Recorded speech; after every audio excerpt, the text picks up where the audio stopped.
ఆంధ్రప్రదేశ్లో అదొక ఊరు, కోస్తా ప్రాంతము, బంగాళాఖాతానికి దాదాపు దగ్గరలో ఉంటుంది. ఇసుక తెన్నెల మీద కట్టబడిన ఊరు. ఆ ఊరే దొంగలకు ఫేమస్. దాని పేరే స్టూవర్ట్పురం. ఎక్కడ సమైక్యాంధ్రగా ఉన్నప్పుడు ఎక్కడ దొంగతనాలు జరిగినా చుట్టుపక్కల దక్షిణ భారతదేశంలో కూడా మొదటి పోలీసులు అదే ఊరికి వెళ్ళేవాళ్ళు. ఓ దినాన కొంతమంది దొంగతనం చేస్తే వాళ్ళు చిన్న చిన్న చితక దొంగతనాలు చేస్తే పెద్ద పెద్ద బ్యాంకు లాంటివే కొల్లగొట్టేవాళ్ళు. ఓ బ్యాంకుని అలా కొల్లగొట్టినప్పుడు కొంతమంది పోలీస్ ఆఫీసర్లు ఆ ఊర్లో నుండి దొంగలు తీసుకెళ్లారు, ఒక 6 డజన్ మందిని.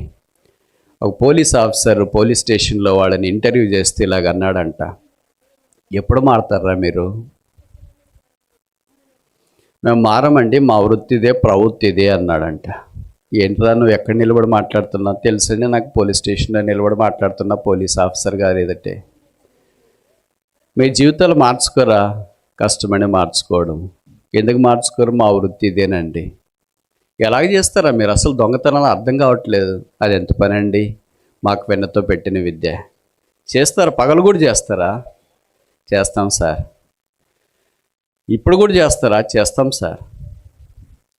సార్ మీరేమనుకోపోతే చెప్పనా, ఆయన అనుకో, మీ క్వార్టర్స్ ఉంటాయి కదా, మీ క్వార్టర్స్లో మేడం ఉంటుంది కదా సార్, ఈరోజు ఏ చీర కట్టుకునింది అడగండి. ఆ చీర 4-5 గంటలు టైం ఇస్తే తెచ్చి మీ టేబుల్ దగ్గర పెడతాము అని చెప్పారు.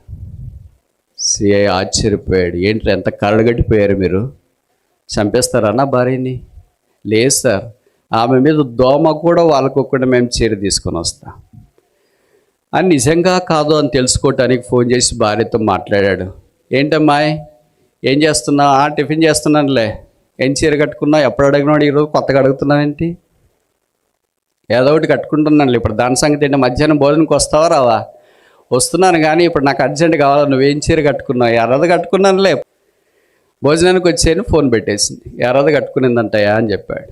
సరే సార్, ఆ ఎర్ర చీర మీకు టైం ఇస్తే మధ్యాహ్నం భోజనంలోకి తెచ్చి మీ టేబుల్ దగ్గర పెడతామని.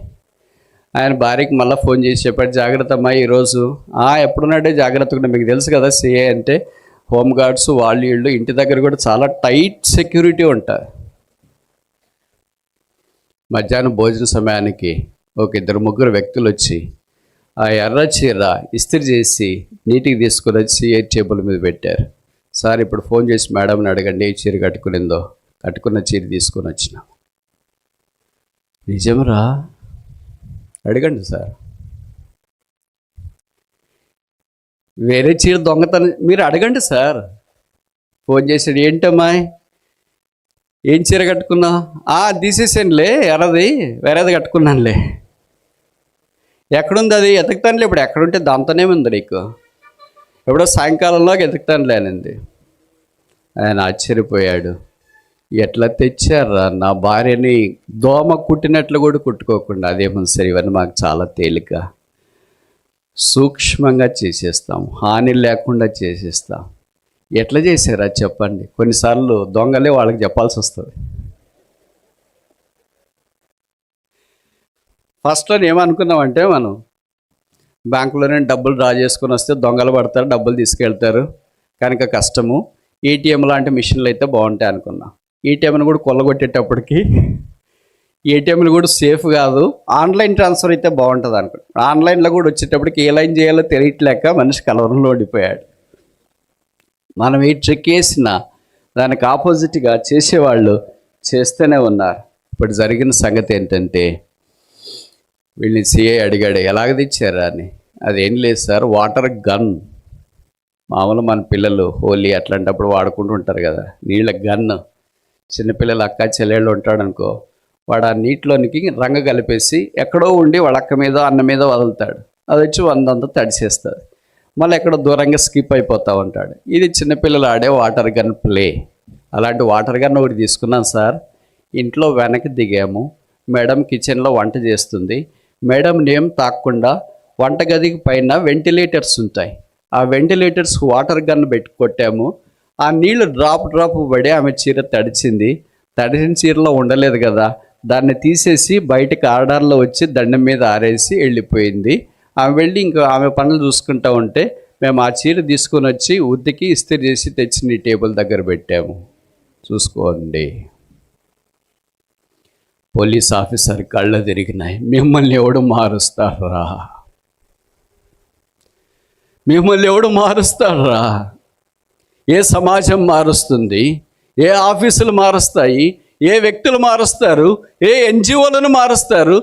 పట్ట పగలు ఏ ఆఫీసులో ఉంటేనే క్వార్టర్స్లోకి వెళ్ళి ఏ హాని, దోమంత హాని కూడా చేయకుండా మీరు దొంగతనాలు ఇలాగ చేస్తే మీ జీవితాలను ఎవరు మారుస్తారు?